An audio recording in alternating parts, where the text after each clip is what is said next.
ముఖ్యమంత్రి చంద్రబాబు నాయుడు గారు ఈరోజు మరో విదేశీ విమానం ఎక్కేశారు. ఈరోజు నుంచి 3 రోజుల పాటు యూఏఈ, దుబాయ్, అబుదాబి పర్యటనల కోసం ముఖ్యమంత్రి గారు వెళ్తూ ఉన్నారు. యాక్చువల్‌గా 19వ తేదీ నుంచి 5 రోజుల పాటు నారా లోకేష్ గారు ఆస్ట్రేలియా పర్యటనలో ఉన్నారు. నవంబర్ 2 నుంచి 4 రోజుల పాటు 5 రోజుల పాటు చంద్రబాబు నాయుడు గారు లండన్ పర్యటన వెళ్తూ ఉన్నారు అన్న ఇంతవరకే చర్చలు ఉండే.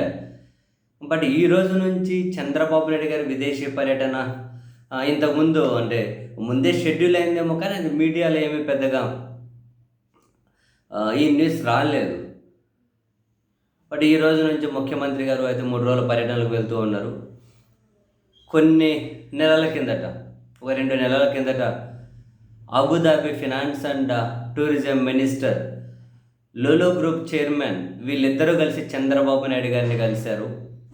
Abu Dhabi minister, Lulu group chairman వీళ్ళిద్దరు కలిసి అమరావతిలో చంద్రబాబు నాయుడు గారిని కలిశారు. కలిసిన తర్వాత మళ్ళీ లులుకు విజయవాడలో ఆర్టీసీ స్థలం, అత్యంత విలువైన స్థలాన్ని కేవలం నామమాత్రపు ధరలకి ఒక రియల్ ఎస్టేట్ కంపెనీకి నామమాత్రపు ధరలకి ఇవ్వడం, దాని చుట్టూ తీవ్ర విమర్శలు వెల్లువెత్తుతూ ఉండడం, వాళ్ళు పెడుతున్న కండిషన్ల చుట్టూ ప్రభుత్వంలో ఉన్న కొందరు ముఖ్యులు కూడా అసంతృప్తిగా ఉన్నారు అనే వార్తలు వస్తూ ఉండడం. అదే సమయంలోనే గుజరాత్లో ఇదే లులు గ్రూప్ మార్కెట్ వాల్యూకే వాళ్ళకు కావాల్సిన స్థలాన్ని కొని ఆ వార్తలు కూడా ఆంధ్రప్రదేశ్లో చర్చనీయాంశమయ్యాయి. అసలు ఒక రియల్ ఎస్టేట్ కంపెనీకి ఎందుకు ప్రభుత్వం ఇన్ని మినహాయింపులు ఇవ్వాలి, ఇంత తక్కువ ధరకు భూమి ఇవ్వాలి అంటే సమాధానం లేదు. ఏమంటే ఉద్యోగ కల్పన అది ఇది అంటే, రియల్ ఎస్టేట్ కంపెనీలు ఉద్యోగాల కల్పన ప్రభుత్వం మినహాయింపులు ఇవ్వకుండా వాళ్ళు రియల్ ఎస్టేట్ చేసుకోవాలంటే ఉద్యోగాల కల్పన ఇచ్చుకోవాల్సిందే, అది వేరే విషయం. సరే, ప్రభుత్వం ఆ విషయంలో అయితే వెనకడుగు వేసేటట్లయితే లేదు.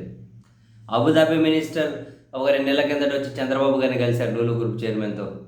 ఇప్పుడు మళ్ళీ చంద్రబాబు గారు అబుదాబి పర్యటనకు వెళ్తూ ఉన్నారు. ఆ మినిస్టర్తో మళ్ళీ కలవచ్చు. Abu Dhabi, UAE, Dubai పర్యటనలకు,